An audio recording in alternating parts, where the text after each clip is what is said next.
ओम साई राम। ओम श्री साई नाथाय नमः। साईं बाबा के चरणों में कोटि कोटि प्रणाम।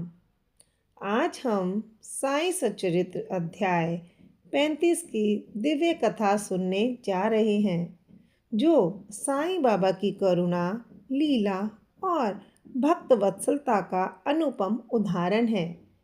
यह अध्याय हमें बताता है कि साईं बाबा कैसे अपने भक्तों की रक्षा करते हैं, कैसे वे साधारण रूप में प्रकट होकर असाधारण कृपा करते हैं और कैसे मन, तन और आत्मा के कष्टों को हर लेते हैं। तो चलिए शुरुआत करते हैं इस दिव्य कथा की। ओम साई राम। मैं प्रियंका, साईं की लाडली। साईं सच्चरित अध्याय 35 में काका महाजनी के मित्र और एक सेठ भारी संकट में थे। उन्होंने साईं बाबा को सच्चे मन से याद किया। बाबा ने अदृश्य रूप से उनकी सहायता की और उनका संकट टल गया।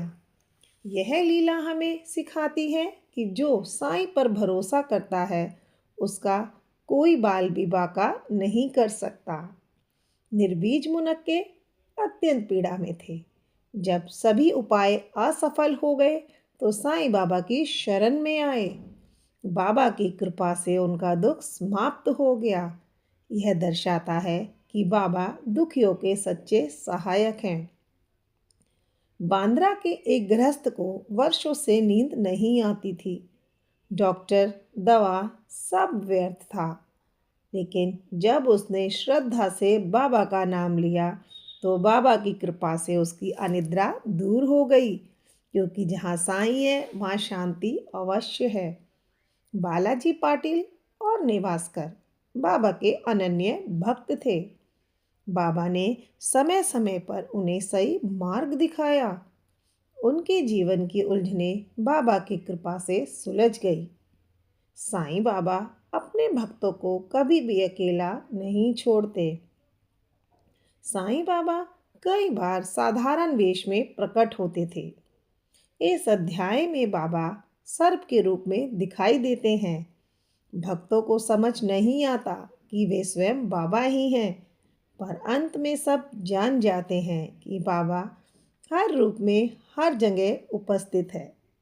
तो भक्तों, इस अध्याय से हमें शिक्षा मिलती है कि श्रद्धा, सबूरी और पूर्ण समर्पण, जो व्यक्ति इन तीनों को अपनाता है, उसके जीवन में साईं कृपा अपने आप ही बरसती है।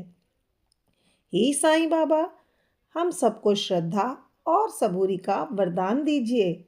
हमारे कष्ट हर लीजिए और सही मार्ग दिखाइए। ओम साईं राम। जय साईं राम।